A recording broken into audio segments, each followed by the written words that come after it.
All right. Good morning, good afternoon, good evening, wherever you may be. This is the Morbid Symptoms Podcast. I'm your host, Tara Van Dyke, and I'm very happy to have a special guest with us today, Michel Bauwens. Am I saying that correctly? Perfect. Perfect. Is it? Flemish name. Yes, a Sorry? Flemish name. Flemish name. It's a Well, Flemish I from the guess. Flanders, Dutch. Yeah, Dutch Yeah. language. No, I spent, was it 10 years in Holland? You can probably tell from my Right. accent that I wasn't. Ik ken een beetje Nederlands praten, maar niet vandaag, toch? Okay, anyway. But Flemish, yeah, Flemish sounds different to me, but anyway. Yes. Welcome. And I'm very happy to have Michel here. I'm just going to cut right to the chase because we only have about an hour with him today. And there's two things that I want to talk about with that Michel's going to share with us. One thing is his work on something that's called the fourth generation peer-to-peer production. We're going to talk about that. And to me, I get kind of a vibe like the fourth, I guess maybe you're meaning like the fourth, instead of the fourth industrial revolution, the fourth generation civilization. So that type of thing in terms of what he centers on, him and his colleagues, peer-to-peer production. We're going to get into that. And also, Michel was quite vigorously or brutally canceled in 2018. And so that was 6 years ago. So we're going to since we're still in the throes of cancel culture, I'm going to ask him to tell us a bit about that. In particular, why he was canceled by the allegation industry, trial by media type of thing, how he made it through that, and life on the other side. So those are the two things I hope we get to. They're big topics. But welcome, Michel. Thank you for joining me today. Yeah, great. I didn't know you that long ago, so I, watched some of your programs with Nina Power, whom I know. Mm-hmm. Uh, and I thought, wow, this is a A crazy normal lady. person. Like, no, I thought the opposite. I thought, like, how is that possible? She's totally normal.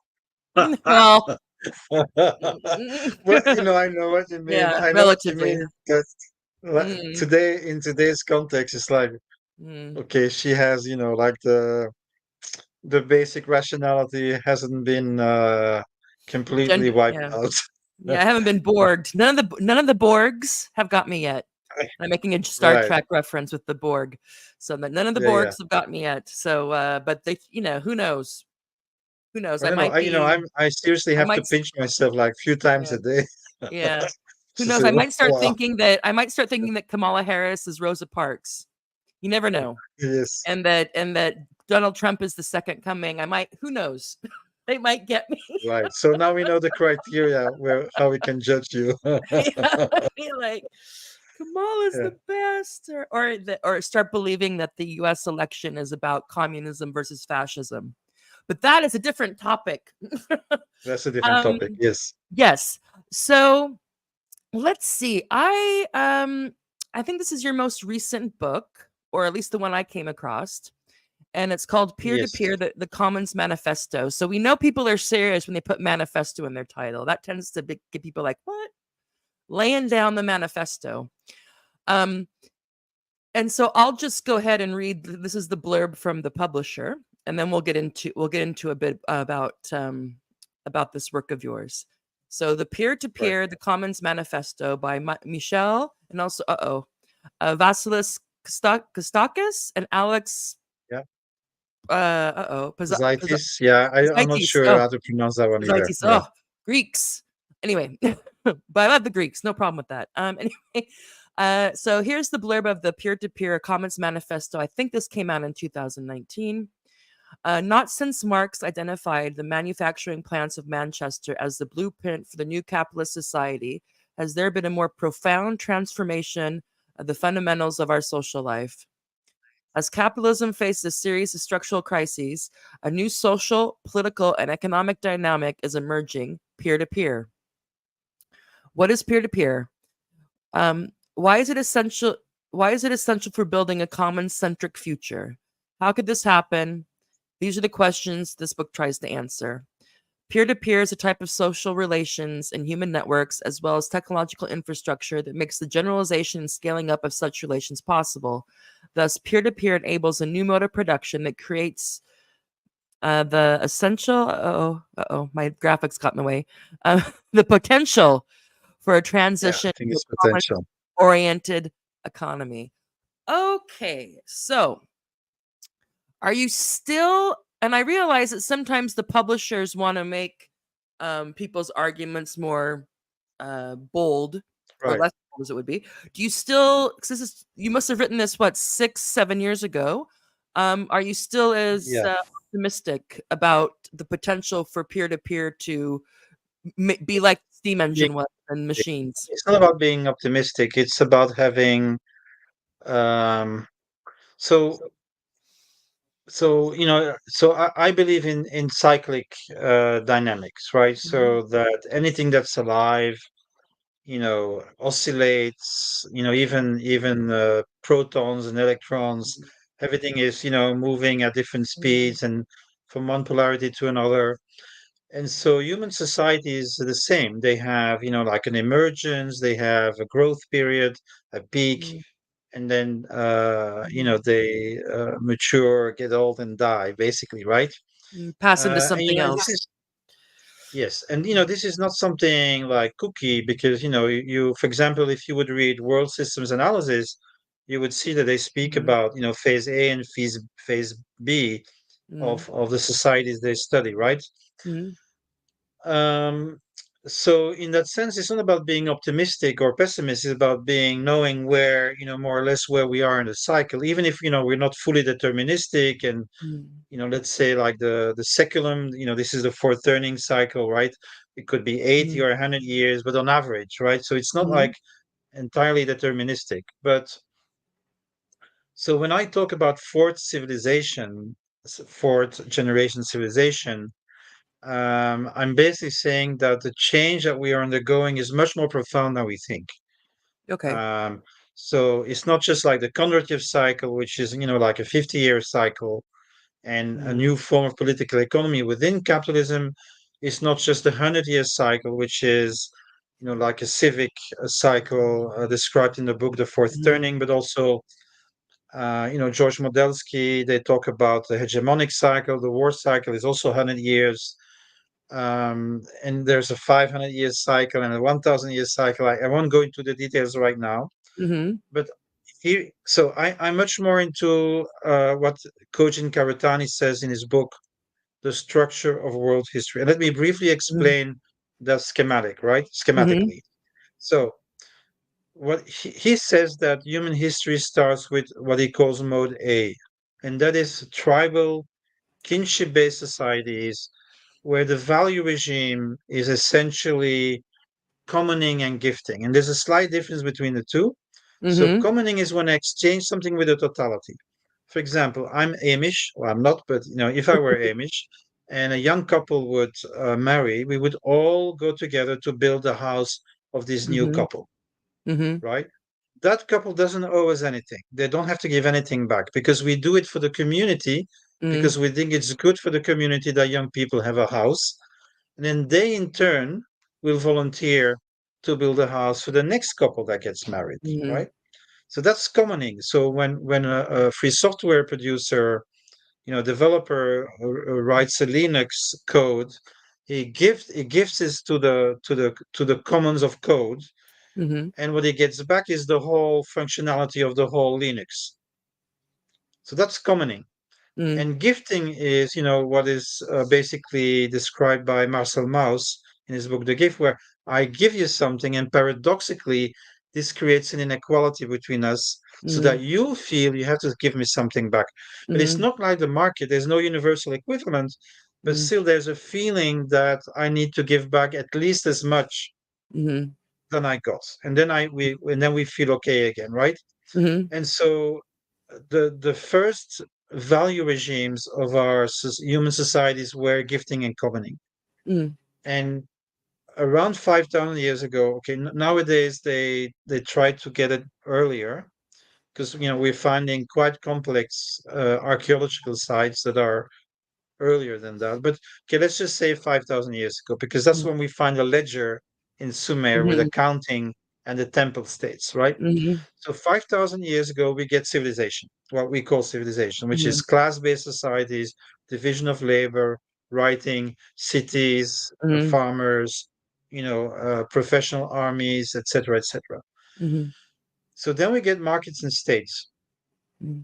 First states, and then markets within states, and then Mhm. markets that are stronger than states. You could more or less summarize it that way, right? Mhm. So so he calls the state mode B, and he calls the market mode C. So these are value regimes, different ways to deal with how we exchange value in a society, right? Mhm. But he says because we are basically genetically made for conviviality, Mhm. so we yearn for mode A, Mhm. because in mode A we live with our cousins and our fathers and Mhm. mothers and aunts and uncles, and Mhm. pretty much in a way how I live in northern Thailand with my wife's family, and Mhm. it's amazing. This Mhm. kind of like you're surrounded by people who wish good for you. They may be mean with outsiders, but they're really Mhm. good to each other, right? Mhm. And um, so he says, and then he makes a hypothesis, which is mode D, and he says people always want to recreate mode A without losing the benefits of mode B and C.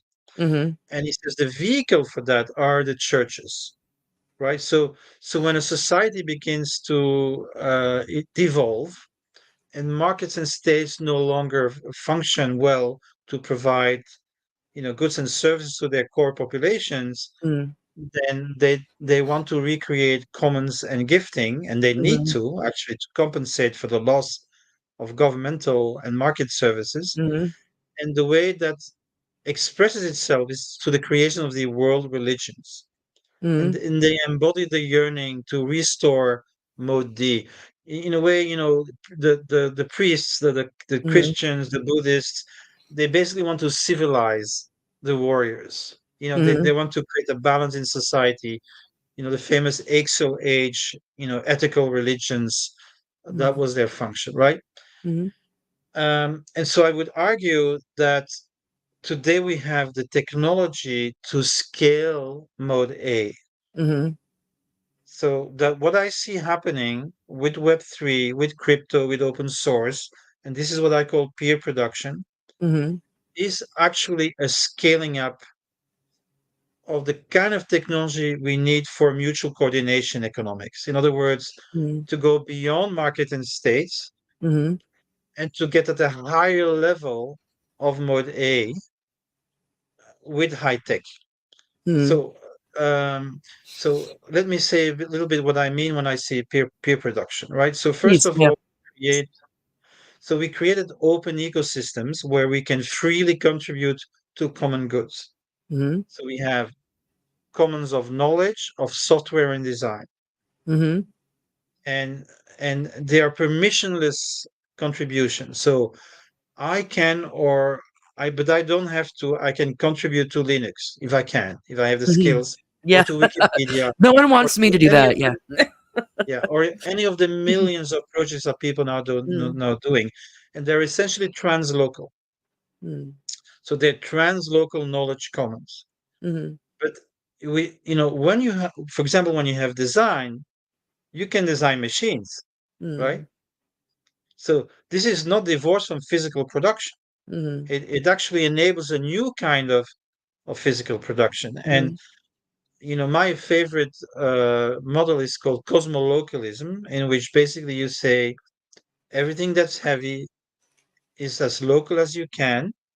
So we speak of the subsidiarity of material production, mm, and anything that's light, knowledge, mm, protocols of cooperation, rules, is global and shared as much as we can, right? mm, And so if you think this in terms of civilization, what is civilization? Civilization was a relation between the countryside and the city, mm, in which you get a surplus from the farmers mm, that funds the food and the luxuries of the writing class. And then we made it a bit more complex with industry. So let's say we mm, use a surplus of the farming for industry, and then we mm, use a surplus of industry again to have a higher level, mm, a knowledge-based society, right? mm, And this is what civilization has been about. So civilization is geographic. mm, Now, what if on top of that we are creating this translocal reality, right? So mm, now we cannot just organize directly connected to where we live and physically, mm, but we can organize ideologically mm, at a translocal level. And this may sound uh, far-fetched, but this is a reality for many people, right? mm, And I think there are 35 million digital nomads today. mm, There may be 10 million people who have crypto wallets. mm, And where I live in Chiang Mai is actually the global capital of digital nomads. And this October, November, there will be something called Chiang Mai Archipelago. And these will be 4 or 5 different pop-up villages that are confederated in this mm, archipelago. And just one of them, mm, which I went to Phillipsburg in California in mm, September. No, that was in July, mm, June, July, I think. And there were 1,000 people there mm, for a whole month doing 17 events per day. So an incredible amount of collective learning. mm, And of course, this is still divorced from physical production, right? But these are people who mm, essentially are developers, develop code and mm, designs and mm, can work in different places. They don't need to be in a mm, particular physical place, mm, but they are already creating a new type of society. And think about the Middle Ages, right? The Middle mm, Ages were highly distributed, mm, very local, right? Very mm, local production. Lots of assemblies, when people forget that. Like when I read David Graeber, it makes mm. me angry because he depicts the European culture as being this exclusively hierarchical and stupid system. No way. In the Middle Mhm, Ages, mhm, you had 98% of the city people were self-organized in guilds and assemblies, mhm, and they ruled themselves. So the medieval mhm, cities, the guilds had their own judicial systems, mhm, right? And then they collected together in the city mhm, council. mhm. And basically everything was based on charters, on contracts, Mhm, because the weaponry was such that nobody had to listen to anybody. So they mhm, had to make these agreements that, mhm, okay, I'll fight for you 40 days a year, and in return, you mobilize people if we are attacked, etc., etc. mhm, mhm, I'm not saying this was an ideal situation, but think about it. Like in this very local situation, you had the guilds moving around, right? The mhm, expertise was moving around. mhm, And what I see happening is at a higher scale, mhm, we are actually attempting to do something very similar. We are attempting to deglobalize in a certain way, and it's already happening, right? We have bi-globalization already. mhm, There is de-risking of supply chains, so the Western world doesn't want to be dependent on China, and mhm, so they're forcing, big companies to basically cut ties with China and reorganize the supply chains. mhm, So we have a split tech stack, we have a split supply chain, we have a split financial system now. And I mhm, think this is just the beginning. mhm, Uh, so already organically, we see even capitalism is going back in a mhm, certain way to the local situation. But I mhm, think at the same time, there's a motivation for bottom-up forces who are endangered by the current crisis of capital to say, God, I better know where my food is coming from. I Yeah. better know where my energy is coming from. I better And know how to maybe I do can own it. things. Yeah, and maybe I can own it. Maybe we can in village co-op, like Mm, in Germany, 60% mm, of the renewable energy is produced by, village cooperatives, mm, right? And I did a study on local commons, urban mm, commons, and I was in Ghent in 2017, and we noticed that there were 50 commons, urban commons in 2008 and mhm, 500 in 2016. mhm, So that was a tenfold growth. mhm. And so my dream is to connect the Web3 world. Okay, let me say a word about it. And sorry, I talk a lot, and I hope No, you can no, go still ahead. follow. No, no, it's fine. Okay, I all have right. I wanted to So have you on so you could talk about this. Please do. right. So open source. Why is this so important? Because it Mhm, creates the capacity to manage the mutual coordination of labor at a global scale. mhm, We can now manage self-organized labor at a global scale. mhm, I mean, that's unprecedented. We couldn't do that outside of the state and the market. mhm, Now the market and the state still have a role, but mhm, they also have to abide with the culture of these open source communities, which is quite mhm, strong and has its own, capacity to resist mhm, full control. And then mhm, Web3 came along, which, okay, so the problem of open source was that we could not easily finance the core collective work, right? mhm, So IBM came in and said, okay, we'll support Linux, we'll hire 2,000 people, mhm, and they will do the work in the core that is mhm, not being financed easily organically. And that gives them a lot of power in open source. mhm, And so what crypto does is it it creates the capacity to finance collective work. mhm, So it self infrastructures its own commons mhm, outside of the state. It practices self taxation, and then it does what it calls public goods funding, mhm, right? And then what it does, it has new forms of voting called quadratic voting and quadratic funding that favor contributions over money. okay. Uh, so this is anti-oligarchic funding Mhm, and voting mechanisms mhm, within the crypto sphere to mhm, balance developer power with capital power, mhm, right? So what they do is they tax themselves. So like for example, you want to send money, mhm, you need to pay 3% for the cost, but you'll pay mhm, 6%. mhm, That 3% is gifted to Gitcoin, which is a public fund, a mhm, common fund. And so anybody can apply to that common fund to do things that are necessary for the whole community. mhm, And if you look at it, this is very similar to the situation in medieval cities, right? mhm, And this is what Kojin Karatani calls isonomia as distinct from democracy.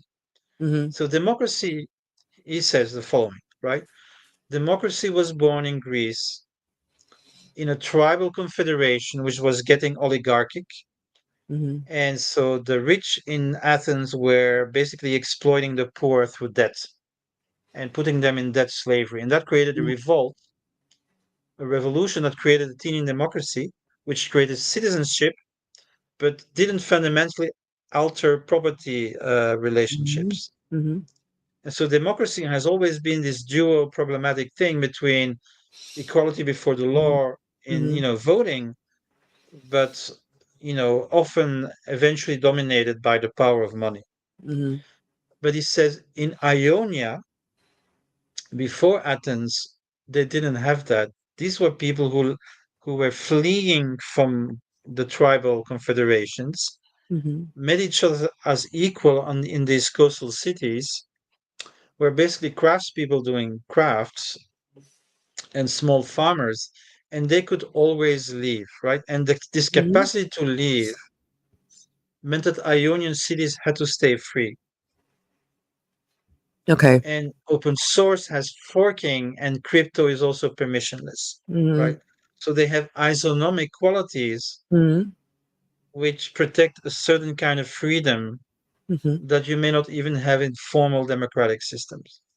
Now, here's what needs to happen, and that is, and I'm very honest about this, it hasn't happened yet, mhm. but this is what I'm fighting for. I have If questions, we could, Michel, but I'm fascinated. yes, yeah, yeah. So if we could connect mm, these extraordinary new technical capacities that are mhm, being built in this crypto world mhm, with urban commons, with people taking over, their provisioning systems at the local level, right? mhm,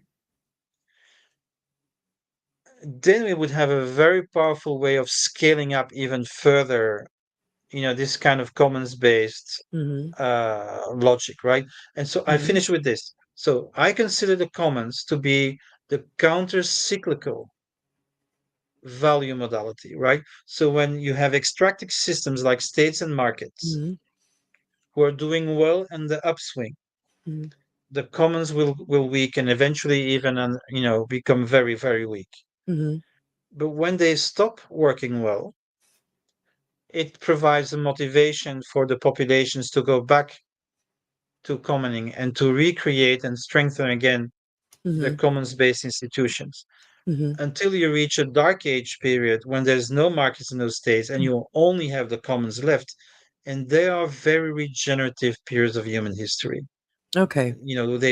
They heal basically the nature that was destroyed Mhm, by civilization. mm, So I see this as a kind of dynamic or mhm, dialect, or whatever you want to call it, yeah. that goes throughout the history. And I think now we're at the end of a Mhm, very long cycle mhm, mhm, where basically markets and states are not mhm, able to live in balance with the environment. mhm, And we just can't continue like that. And so we actually need either something that I would call a post civilization, or if we want, we can call it a fourth kind of civilization, right? Where you mhm, have tribal, craft agrarian, mhm, industrial, mhm, and then we have cognitive scientific, but it's not working very well under a capitalist regime, and so we need to switch. That's kind of mhm. okay, the broad framing of how I think about where we are heading. Great, thank you. That was a good extended elevator pitch, as they say. So I think for people who hadn't, or maybe just heard a couple of things before or didn't know, that would be a good introduction.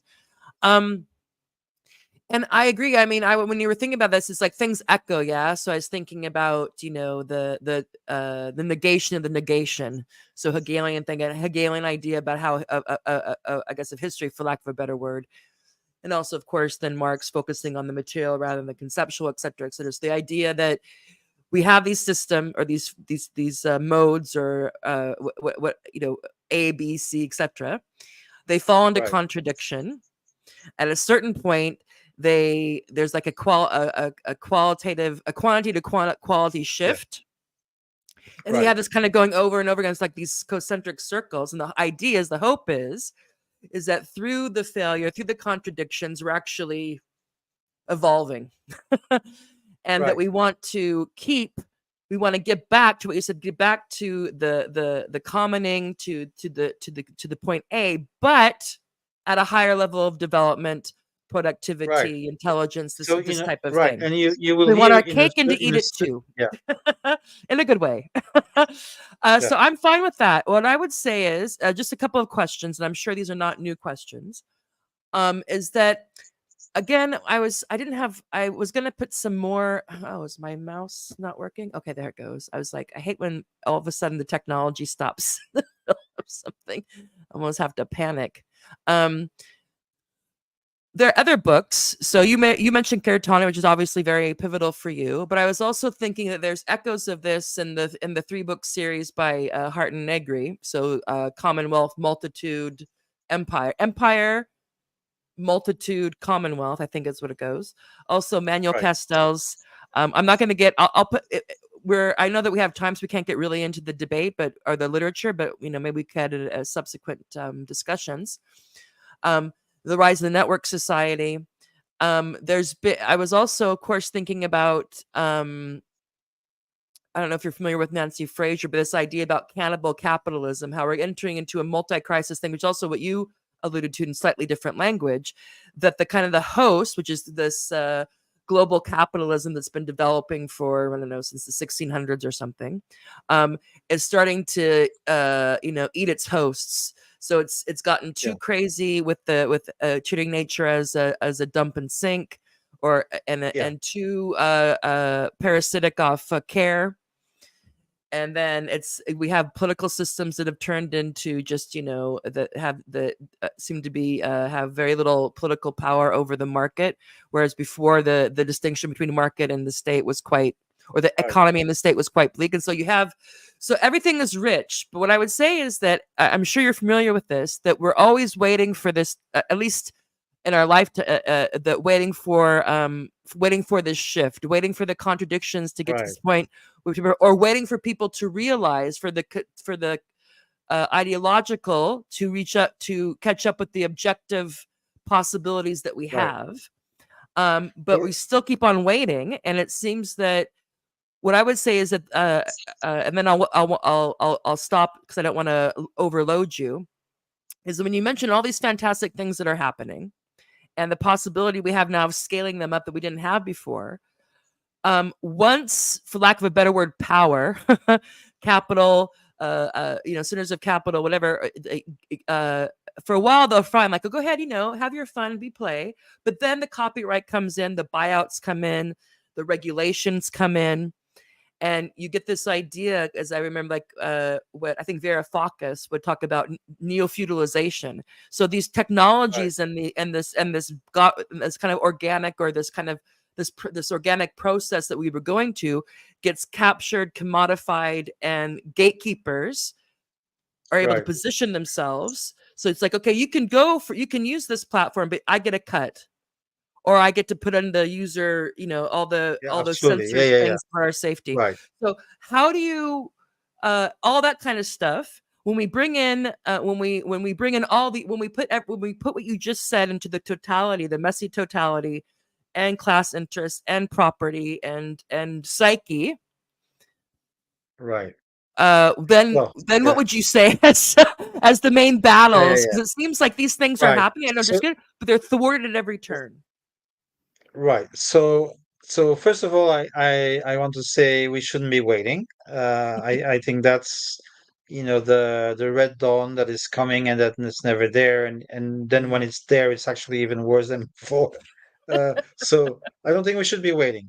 Uh, Mhm. so I believe more in the concept of seed forms, right? So Okay.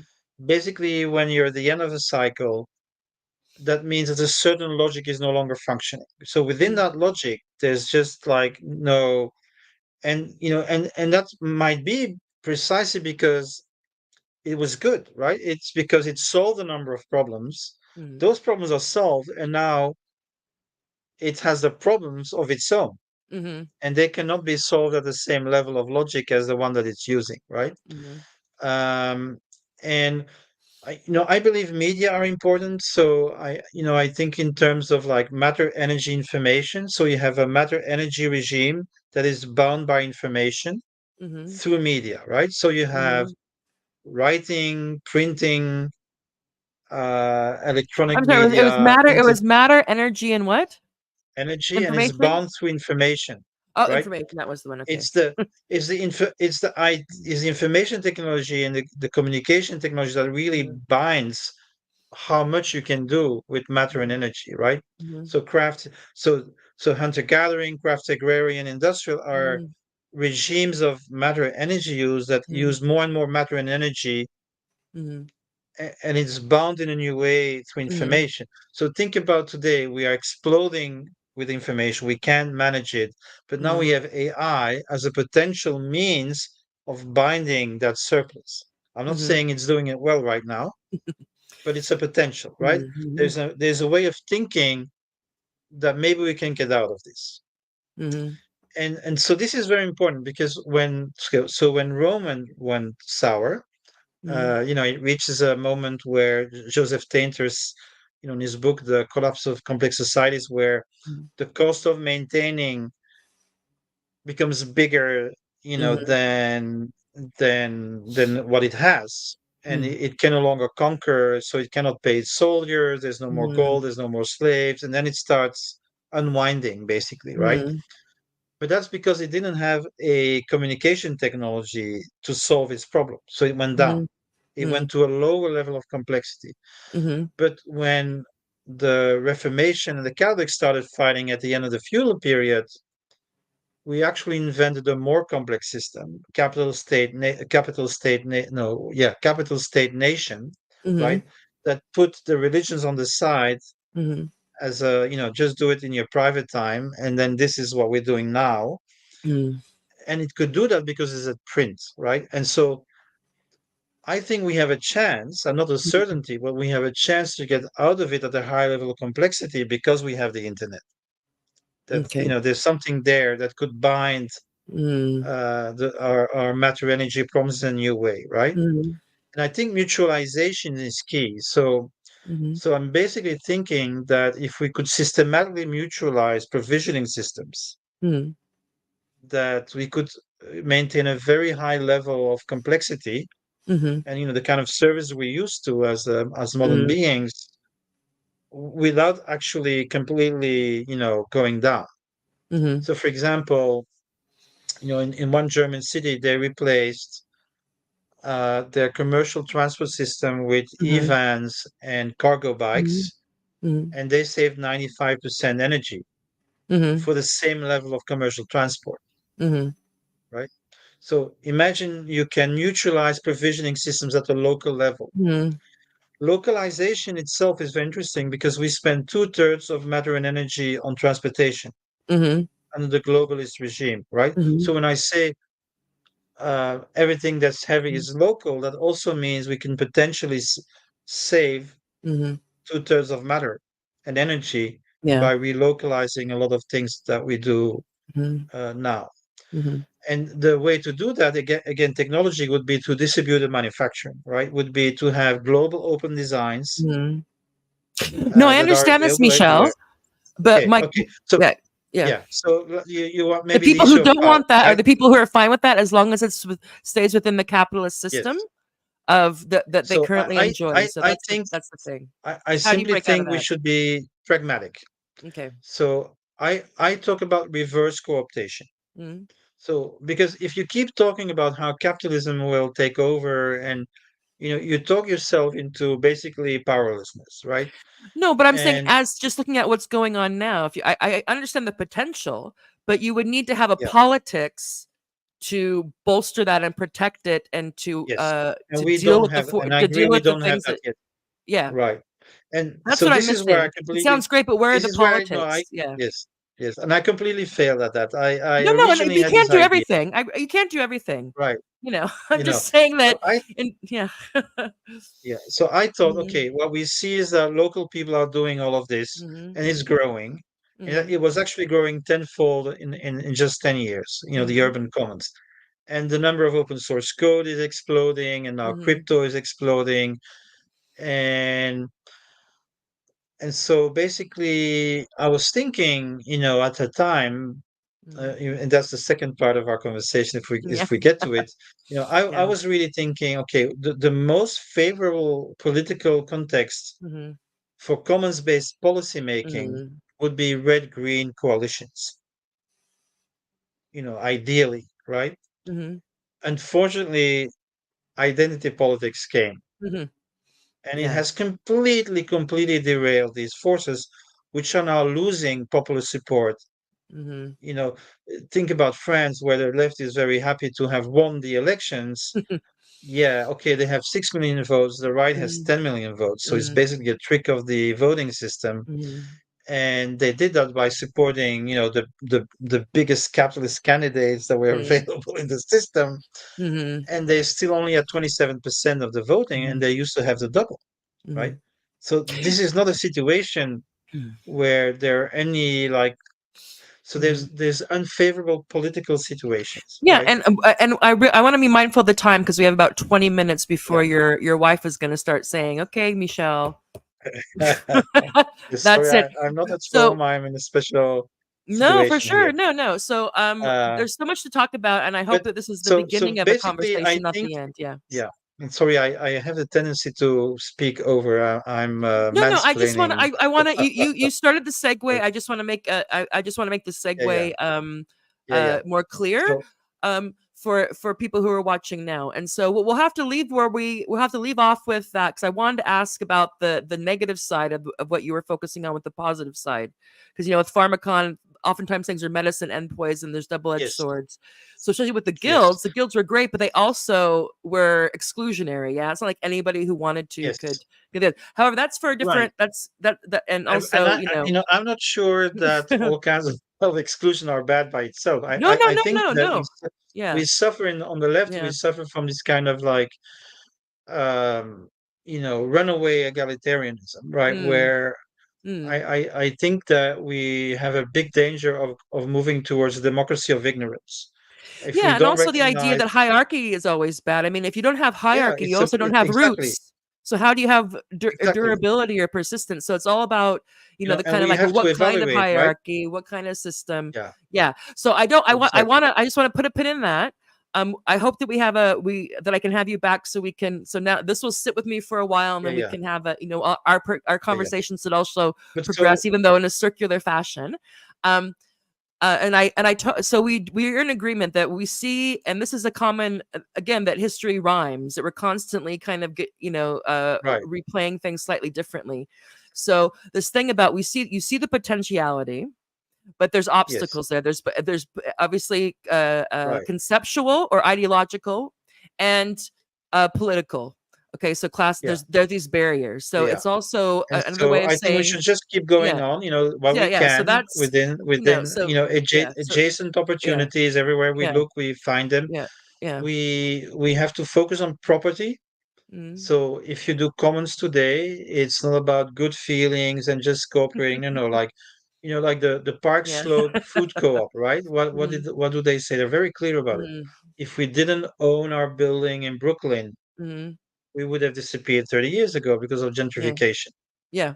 But they owned it, and that's why they're Mhm, still there. And mhm, now it's moving everywhere. mhm, And I think every commons should think that way. mhm, What kind of mhm, property can we control? mhm, Can we defend? mhm, And then again, crypto I think is a good example for that. mhm, And maybe we don't like their some capitalistic elements of what they're doing, but they're building an enormous amount of safeguards mhm, to protect the financial flow within their system. And mhm, they're doing censorship resistance, anonymity, mhm, all kinds of things that are mhm, securing their survival mhm, against like a statification of the world mhm. you know Yeah, no, and um I totally agree with.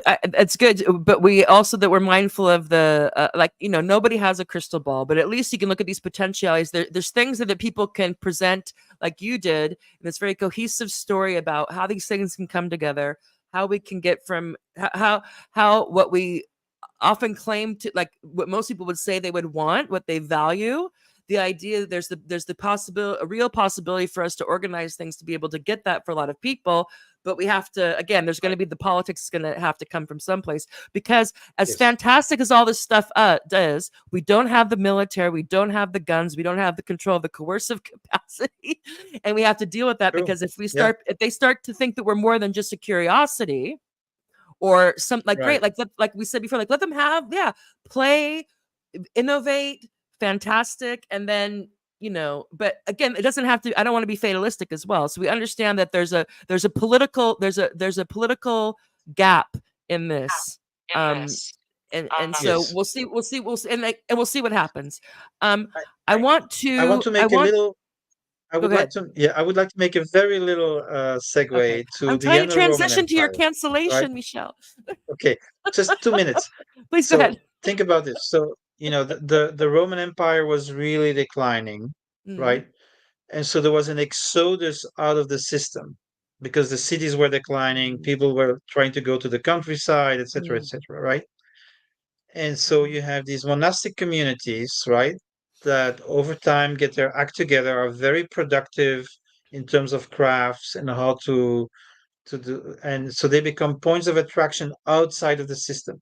mm, And so at some point when you have the Germanic overlords, right, mm, what does the Roman elite do? They start investing in the church because mm, they can no longer manage the army, mm, because the Germans control the army. mhm, and so they're funding the monasteries because they can put their sons and daughters Mhm. there, Mm, and because they can go and have their pension there, right? mm, They have a guaranteed little apartment, mm, and they keep reading Latin and they preserve their culture. mm. And so I'm suggesting that this is happening with crypto as well, Okay. that a section of the elite is understanding that it's going Mm, down mhm, and is, trying to secure some of its mm, funds in an alternative system that can survive the breakdown of states and official markets. mm, But they also need other people, and so that's why you have these developer guilds. So I'm mm, just saying this is something is going on there mm, that may not be like a blueprint for a perfect society, mm. but Oh, it there's no such definitely thing. Yeah. means, Hmm. yeah. Yeah. Okay, And if there now was, I we get I really let bored you. with. If there was, we get really bored with it. Yeah. We gotta have some friction. We can't forget about our Yes. crazy human psyche.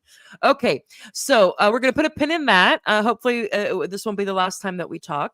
Um, and everyone should, look into Michel Bauwens' work and with the P2P Foundation and dig into it more and see what's going on. Um, I do have, I don't know, let's see, one final thing before we move on to the cancellation is my concern is like, I don't want to, I get irritated, although I do it myself sometimes. People want to poo poo everything. Yeah. So when you mentioned crypto and all this stuff, you're like, yeah, but, Peter Thiel and, whoever and what it's like, well, okay, fine. But technology is, yeah, I mean, obviously can go a variety of ways and it's part of a larger system. Um, However, one thing I'm concerned about is that if you have these systems, this peer to peer or fourth generation, what if you have like a big solar flare and it knocks out the internet? You know, that there's, because the sun will until like a few, like maybe 6 billion years Right. from now, the sun will come out tomorrow. The sun is a constant source of energy. The electricity is Right. not. I mean, it's Well, it's has I think vulnerabilities. Yeah. if that happens, Tara, I think we will have to worry about some other stuff than the internet. you know, Yeah. because Yeah. basically every machine will stop working. Yeah. So that's like a totally different scenario, and Then you and I really have want to to have a. say, Then you I really want to be in a community where you have some guys who know yeah, how to do things. Yeah, like right. But I farm have to and. say this, if I think people will want to protect the capacity to communicate, Mm, right? It's not like the roads, which they couldn't do after Rome fell. mm, But we can go back to BBS systems. There's a lot of things we can do to preserve. If it's not total real time all the time, that at least like plans and designs mm, and you can mutualize it. I'm a big fan of the Bruderhof communities, which are, if you have seen them. I mean, it's amazing people. mm, There's maybe 12,000 of them. They live a communal lifestyle. Everything is provided by the collective. They mm, have a meal in the evening together. They mm. live in separate families. They have woodworking companies and luxury pilots flights. Uh, Ah, So they got their act together and they is there? live. Can I apply? Can I? Oh, you can apply if you can believe in Jesus. It's all good for you. Hey, well, hey, Jesus, is cool. I have no. Yeah, it's They're not Jesus. basically I've never had following a the problem acts of with the Jesus. they basically following the acts of The the church apostles. and everything. That's Yeah. their Okay. no, their Reformation. They're Anabaptists, Hutterites. Mm, But they're very modernized. It's amazing. You should mhm. have a look at their No, YouTube I will. videos. I'm You know, making and, notes. and they have internet in their library, right? And Mm, all their people are educated. They send all their kids to university. mm, It's quite an interesting how they have. mm, And I'm not a believer in that sense, but when I look at how they do it, I think it's still possible to do this, right? It's mhm, they are. If you have the right mindset, you can do these things. There's mhm, other ways of life and living collectively that are entirely realistic even mhm, today. mhm. No, it Okay, so sounds like let's switch to the new yes, subject. yes. So yeah. Okay, so we're also going to talk about now Michel's I think it was in 2018 he was canceled. One of the first I can't remember the first I don't know when it came into my consciousness this cancel culture thing. But if you could As you can see, he's still around. He's still doing stuff. But Michelle, if you could just quickly kind of give us a synopsis Yes. of Now I have to put what your myself sin was, first. what your unforgivable transgression What it was wa- in 2018. yeah, What happened, and also how you must, obviously you're smiling and seem okay, so you must have come out the other side. So if you could kind of yeah. cover those 3 points, Um, please. so no, I have to say it was, even though you can't see it now, it was very traumatic. Mm, I lost almost everything at the time. All my fundings. I had three different funding sources. I was working with 10 different people that were funded that way, including my own salary. And I was blacklisted, so I lost my invitations to lectures. Okay, what did I do wrong? That's actually a difficult question. I tell you how it started. I had discovered Jordan Peterson, mm, and I was quite critical about him, and I wanted to share two critical videos. And my basic motivation was the following: how come when people are unhappy, young people, and especially young men, mm, why do they listen to him and not to people on the left? And I said, and basically mm, my invitation on my Facebook groups was, aren't we too political as leftists, right? Aren't we too political? mm, And I thought this would be the discussion, but instead, what I got was, why are you sharing a fascist? And I said, well, I don't think he is a fascist because he has mm, been teaching against fascism for 10 years. I think he's a conservative liberal. mm, Uh, and and so everything went that way suddenly. Like I couldn't understand it, like because I come from a tradition. My teacher was Ernest Mandel in the university, mm. like a great Trotskyist scholar, and these were Yeah. real scholars. They would never misquote anybody. They would quote someone and then argue why it was wrong, Mm, but they would not invent something that mm, the other person had said. mm, And that just was. And I had Marcel Liebman, who wrote a biography of Lenin. I mean, I had like great mm, teachers. This is like very long time mm, ago, 81. mm, And so and then suddenly it went into, but you can't speak about this because you're white, and you can't speak about this because mm, you're male. And I was not prepared. I mm, was not prepared. I knew that this was going on, but I thought, mm, a few students here and there, and so there were two things that were bothering me. One is that they were saying this, mm. which like, how can you be a leftist and say that And a somebody cannot speak totalitarian because of, yeah, but how can or you say somebody despots. cannot speak Yeah. because of their race and gender? I mean, that's Mm, like, I was like, mm. but so there was one thing is that people saying it, but the other thing was nobody else was saying anything about it, No. Mm-mm. right? There And that was was for me a shock. conspiracy of silence for sure. Like everybody was pretending, or still today to this day, I think in a lot Oh of yeah, yeah. organizations, they don't want Yes, to well, mention the because it's elephant in the kind of a room. They don't suicide if want you go they don't want against to it. say anything wrong. They don't want to. They're not willing to take the heat for saying, "Hold on a second, this Yeah. is crazy, And so and I was too regressive." Yeah. reactive. Mm, I might not have done it the same way, knowing what I know now, mm, but I felt like vital principles are at stake here. mm, And I felt that the people were reacting a bit like, I imagine Muslims do with Salman Rushdie, right? There's 2 billion people wants him dead, mm, but who has read him? Nobody. It's just mm, because of the tribal mm, messaging, and mm, so he must be evil. So, you know what I mean? And so to see people mm, who self-identify as being progressive mm, mhm, use this absolutely low quality form of reasoning mm, and disregarding facts and being angry when you come up with a fact, and mm, then with these stupid arguments that you know that facts mm, are racist, and mhm, like, no, this is just a fact. mhm, you know this is like, here's the source. mhm, And so this like went up and up until the moment when they try to take over my forum. They try to close my wiki. And basically they try to impose their censorship based on fragility in my forums, and Mhm. I had to defend myself. Mhm. And and then they wrote something, to denounce me and started sending it to everybody. And so from that moment on, no cultural center would invite me anymore. And that was like, half of my income.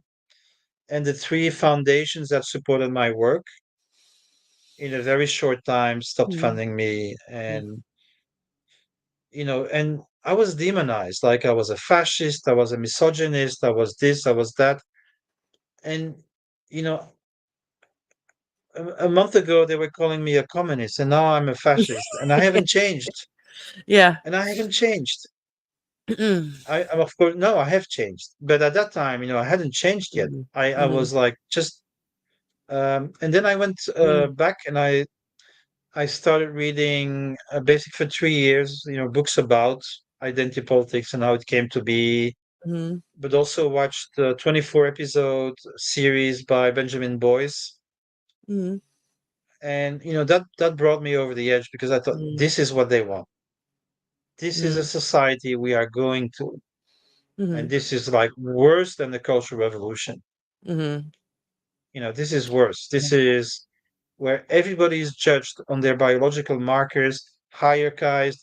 As far as I'm concerned, and I know this is controversial, but it's the Nazi theory, and the Jews are replaced with whites. But it's a racial theory.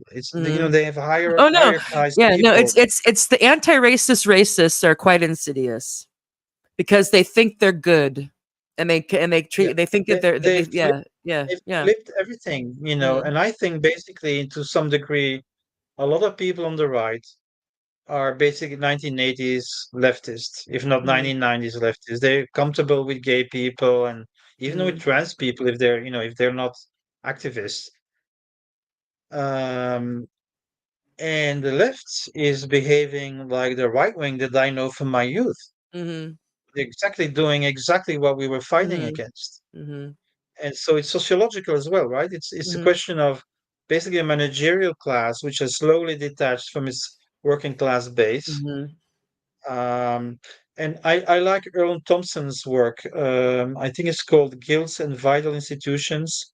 mhm, And I want to explain it in two words. So his basic argument is you should see society in three layers. mhm, The ruling class, but doesn't manage. So you have a managerial class and a mhm, producing class. mhm, The managerial class is driven by ideological factions, mhm, and the ruling class chooses which mhm, faction it will support. mhm, So after World War II, it supported the Keynesians because you needed a compromise with labor. They had given their life for the country. They came back with arms. And the Soviet Union was mhm, there, and they were scared of it. So they needed Keynesians, mhm, and they supported the Keynesians, right? Then mhm, in 73, you have a big crisis, the oil crisis and the petrodollar and inflation. And Keynesianism doesn't help. They try mhm, to do the Keynesian stuff, it's not working. So they support this very small group, the Mount Pelerin Society, and that becomes neoliberalism. mhm, And in 2011, there was Occupy, mhm, which I have a lot of critique on Occupy, but it did have this narrative of the 1%. mhm, And that was the most scary thing for them, mhm, right? And that's very well described by Vivek Ramaswamy in Woke Inc., where he mhm, says that people around him said, oh. And then they saw one group of mhm, people demonstrating against Sanders and calling him a white mhm, supremacist. And then their light went on and says, these are the people we need to support, mhm, right? mhm, And they shifted very fast. And I can tell you a story. I went to Germany to be in a arts council. It's called Academy Solitude. It's like 1,200 bursaries. mhm. I was one day late, and they told me we have removed everybody mentioning Habermas and Sloterdijk, and I couldn't understand it. Why would you remove Mhm. people? And and I couldn't understand it because Habermas is on the left, but Sloterdijk is more Mhm. considered to be conservative. Mhm. And I would ask them, why did you do that? And nobody wanted to answer me. And a few of them did, with their rolling with their eyes, like this, which you know what it means. Stupid white guy doesn't get it. Yeah. Uh, you know, Yeah. so Yeah. the second day, they removed everyone who did not mention race and gender. Mm. So I defended a young German girl in Berlin who wanted to study the solidarity mechanisms in the precariat in Berlin. Mhm. Couldn't get through because she Mhm. didn't mention race and gender. Mm. And the third day, they looked at their bibliographies, and if you didn't mention the last works Mhm. of intersectionality, you didn't get through either. So think about Mm. this. And I have to go, unfortunately. 1,200 people purely selected on their ideological adherence to one particular ideology. Yeah. And let me add, this was not directed against the right because there's no right wing in this Mhm. in this Mm. in this artist community. They have been gone 30 years ago.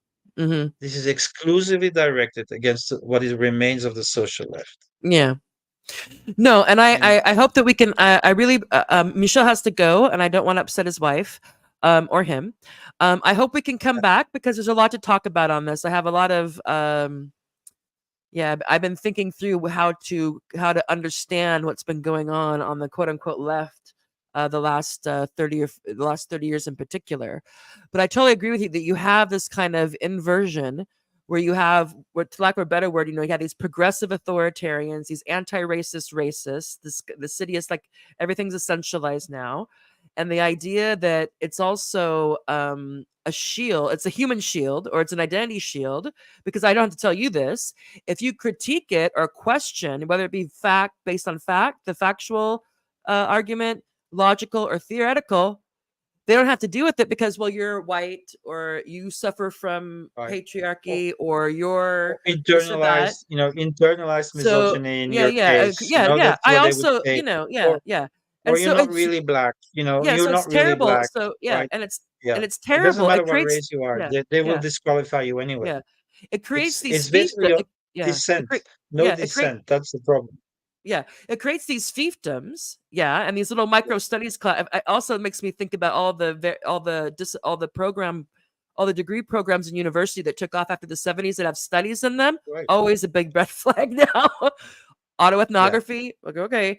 But yeah, so I really want. I agree. Yeah, I think that, Well, let's do this again. and Let's do this also, again, Tara. I yeah, think we we get definitely have along to do it quite again well, because and the we can go in depth. ABCs, Yeah. yeah, anything but class, because as I don't have to tell you, is that parity and having this identity politics doesn't affect uh capitalism at all, or whatever you want to call it, neoliberal liberal capitalism in order, doesn't affect it at all. Yeah. And Yeah. actually they figured out how to quote unquote weaponize it, to use one of Yeah. Yeah. the It's a new terms that we don't like. dispensation. It's a Yeah, new dispensation. yeah, yeah. Yeah. And I Okay, have some so things to say about it. I did actually made a lot of effort myself to try to understand what was going on. yeah, no, I can imagine when you're in the thick of it trying to be like, what the frick? Yeah. Yeah. If all you did is say, okay, here's some Jordan Peterson things. Let's think about why young men in particular are gravitating to that as a way to, like, because it's easy to point fingers out, but we forget there's fingers pointing back at us. And for them to turn that into, first of all, that everybody's a fascist. Yeah. Right. I know, and I Yeah. told you this, yeah. And I've also had the experience when I don't agree with someone that Tucker Carlson or Jordan Peterson is a misogynist fascist, then I'm a With handmaiden the or youth. whatever. That's why, before we wrap Yeah. it up, I have to say there's a reason why I added to my Twitter handle Schrodinger's bitch, because I could be called a fascist, a communist, a misogynist, a handmaiden, a transphobe, an anti-Sem, all these things. And I was like, well, I'm just Schrodinger's bitch. That's fine.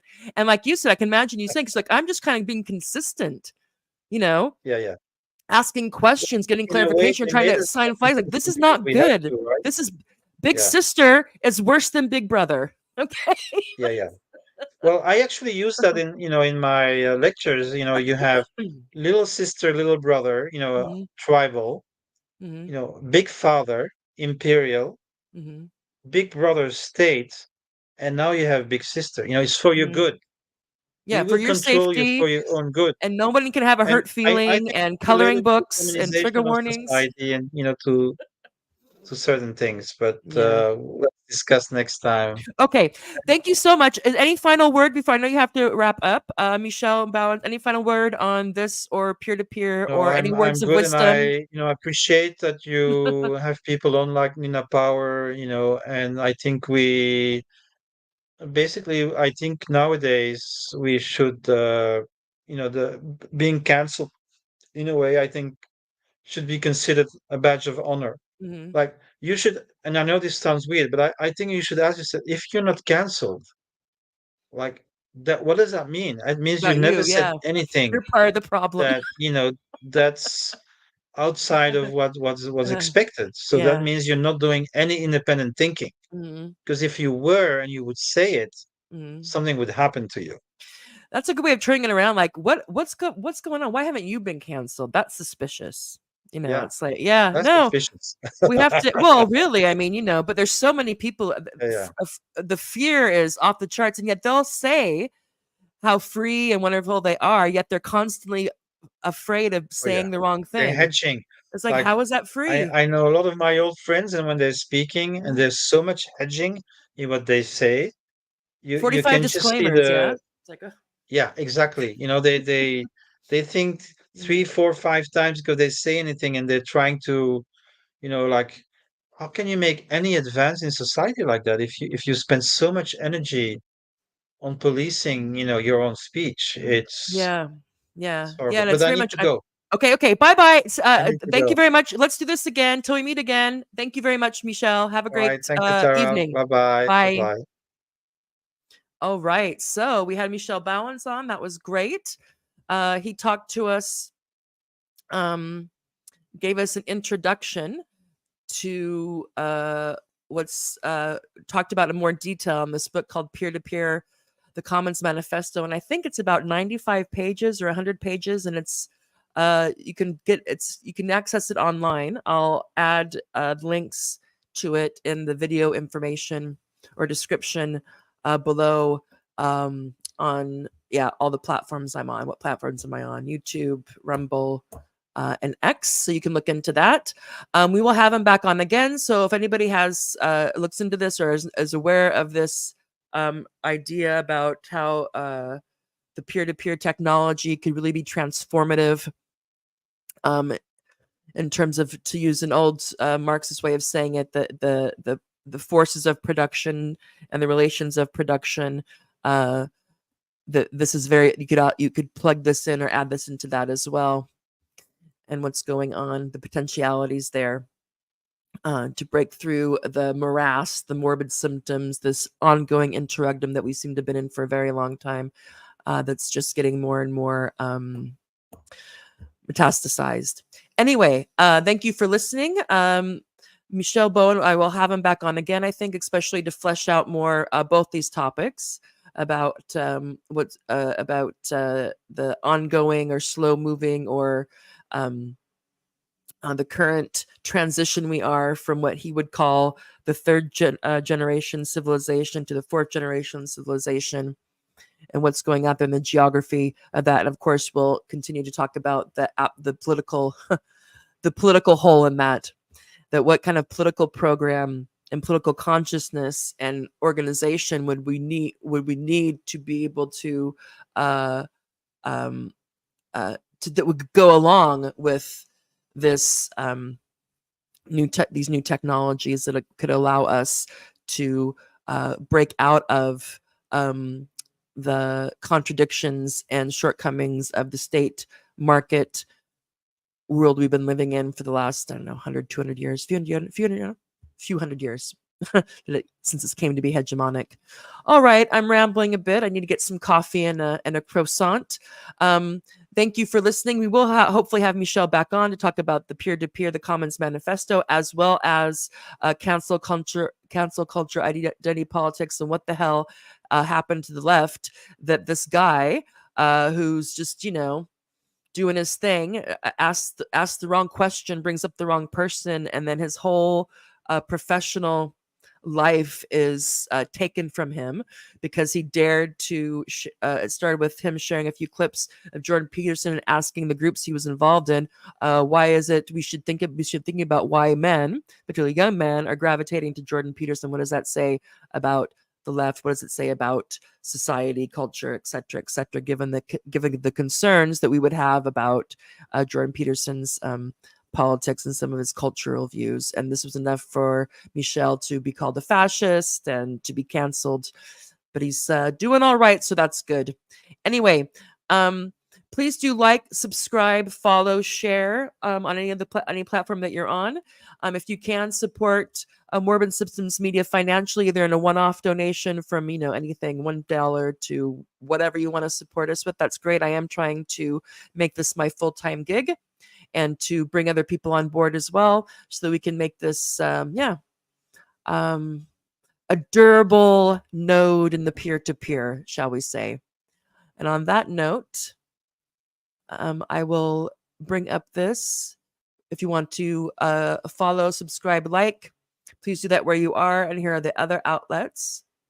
I'm just going to turn on a bit of music so our outro isn't so silent. And one of these days, I will get good at starting the music before I need to start the music. Let's see. Let's have some gangster. All right. Take care, everyone. Until we meet again, which will be on Wednesday, actually. Wednesday, Alexander McKay from the Marx, Engels, Lenin Institute is going to be back with us. And we're going to talk about cultural Marxism, but not so much about debunking the cultural Marxist discourse or narrative, but on what it says about the left and Marxist organizations in particular, that this narrative is so powerful and so persuasive. What role do Marxist organizations and the left more broadly play in them being so easily dismissed as well as demonized under this moniker cultural Marxism? So that will be Wednesday, 2 p.m. UK time. And I hope to see you then as well. Take care, everyone. Thank you.